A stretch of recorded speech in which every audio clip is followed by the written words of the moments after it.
So what are the specifics you think about the message of science and the advanced sciences that have, reinvigorated people? I think the main thing is that if I wanted to reduce it to a nutshell here, I'd say it's giving back power. Because after all, we're not here searching for something to make sense of my life so that I can live an orderly and reasonably harmonious life without becoming a drug addict or a sex maniac or some other form of escapism. I just don't want to be able to cope with life so that I can go through it in a reasonably harmonious way. I want something more than that. And I often think of Woody Allen's great statement when he said, I don't want to achieve immortality through my works. I want to achieve immortality through not dying. So let's get real here. I mean, we're not here about coping. We're here about assailing some of the most sacred bastions in human history that were ever placed there. In other words, can I dictate the kind of life that I'm going to experience? Can I avoid becoming a helpless pawn at the hands of powerful and manipulative people? Am I just a cog in a wheel, or is there something more to life? Am I going to be able to escape falling prey to sickness and disease, or perhaps even death itself? I mean, it seems to me, looking at the great sources that we all have, that we were never meant to die, never meant to die.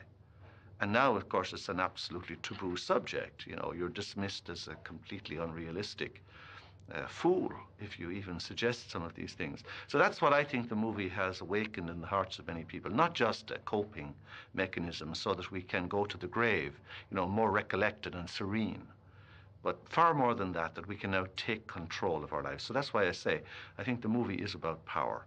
So along the same lines, why is it so important? Because as you know, in this film, we addressed through you addressing some of what we thought were the misconceptions about God, and we addressed religion, and actually to some extent we dressed religion down. Why is it so important to do that? People have said, it's a long question, people have said, well, you didn't have to be so mean about, religion. You didn't have to be so mean about all that.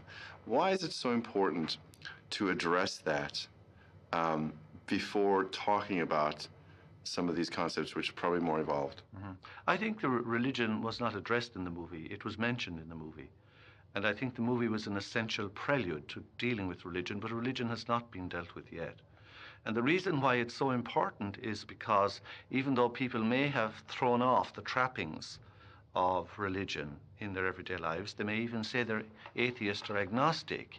Nevertheless, in the very culture we have grown up in, we have absorbed the religious mentality and the religious framework, which I call the hamburger universe. They have absorbed that.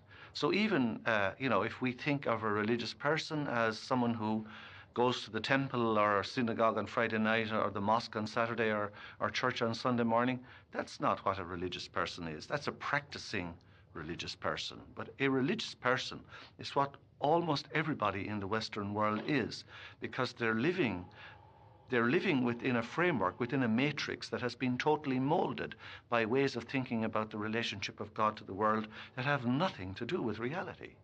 So why is it necessary to talk about religion even to an agnostic audience? Because the agnostic audience is totally religious, hook, line, and sinker. And the problem is only exacerbated by the fact that they're not aware of it. So if we need to address the issues about religion, it's not whether I go to Mass on Sundays that's the issue, or the synagogue.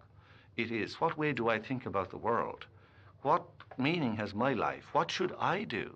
I mean, am I supposed to be here looking at a list of commandments, 570 in the Jewish faith, or 700 and something in the Muslim faith, or 10 in the Christian faith?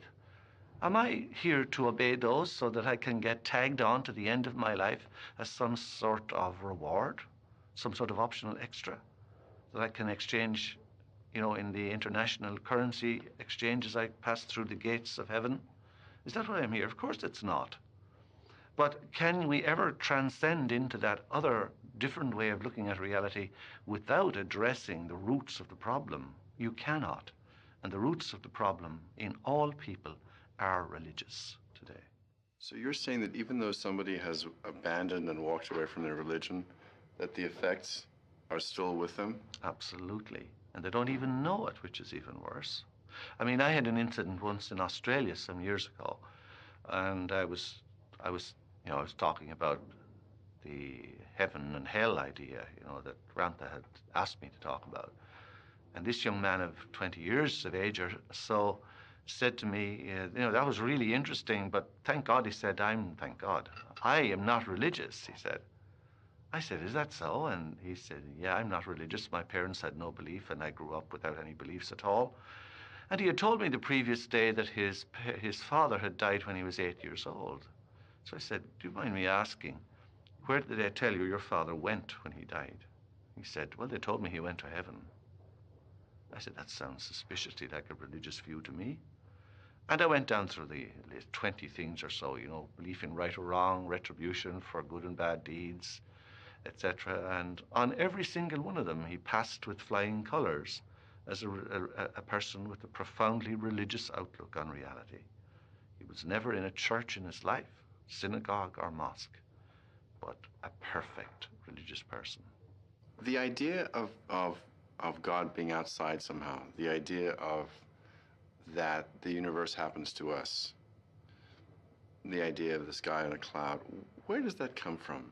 Where do our current ideas of God and where the power resides in the universe, where do those ideas come from? There are tantalizing hints in some of our most sacred texts, even within the Jewish, Islamic and Christian faiths, because those faiths essentially are all the same. They come from Abraham, and they're tied to the Western religious traditions. But there are tantalizing hints in those texts even about a race of beings, mysterious and so forth, called the Elohim, called the Nephilim.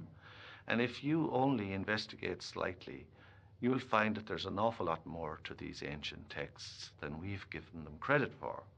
So I'm not going to go into that here now because it's impossible in this short space of time and would only do more damage than good.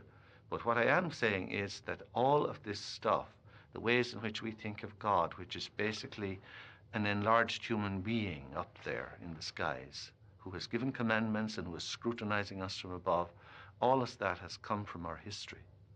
It's not essential in our nature. It has come from historical conditioning, which is far more ancient, I think, than the present acceptable, politically correct understanding of the origins of the human race can give it credit for. And I think if that understanding of our history were known, it would put into utter irrelevance by comparison all those dated and outmoded debates between the creationists and evolutionists, because the truth isn't there. The truth is much farther back behind each of those. But that's a big day's work. So if you're asking me where does our tendency to think of God as a human being enlarged, with basically the same virtues and the same faults and failings as human beings, where does it come from? It comes from our history. It's not inbuilt in our nature. And the only way out of that is to have a better understanding of our real history. But that's a big job. What does it mean when we say God is within? Usually, when we say God is within, it means very little, because it's just one other container into which he has been stuffed. I mean, we've given up thinking of God as up there, and the Australians thinking of him as down there, and others thinking of him over on the right or the left. We've given up that crude idea. God is the visitor from outer space who comes in to do miracles and to perform gracious acts on my behalf. But the buzzword, of course, is now that God is within. Jesus used it. I mean, it's as old as the foundations of the world, this idea. But I think the important point to understand is when we say that God is within, that we are not speaking of ourselves as a container within which God is enclosed. And I always think of that old image of the alien movies with the creature bursting out of your chest. God is not like that within us. He's not encased within us. When we say the kingdom of heaven is within you, as Jesus put it, rather than God was within you,